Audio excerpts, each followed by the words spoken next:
Достар, барлықтарыңызға сәлем. Сіздермен Назгүл, менің каналыма қош келдіңіздер. Сіздермен жұмсақ, дәмді әрі тез дайындалатын печеньенің рецебімен бөлісетін боламын. Ал ендеше кірісейік. Жұмсақ сары майды алып, оған қант ұнтағын қосып, жақсылап араластырамыз.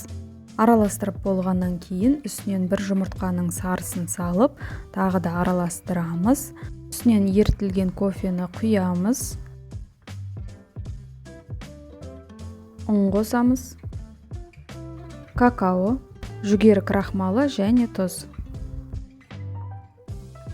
Барлық қоспаларды қосқаннан кейін жақсылап араластырамыз. Осындай біркелкі қамыр шығу керек. Алдын ала пергамент қағазы төселген формаға кофе дәнектеріне ұқсас сопақ формада печенье жасауға кірісеміз.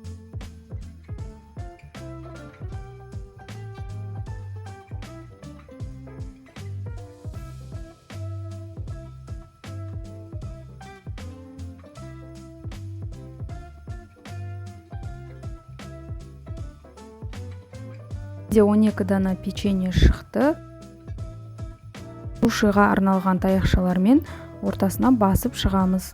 180 градуста қызған пешке 15 минутқа салып пісіріп аламыз.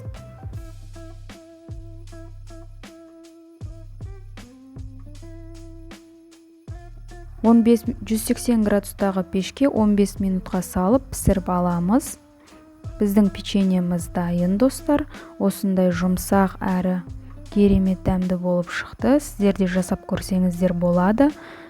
Каналыма тіркеліп, лайк басып, пікір қалдыруды ұмытпаңыз. Рахмет үлкен.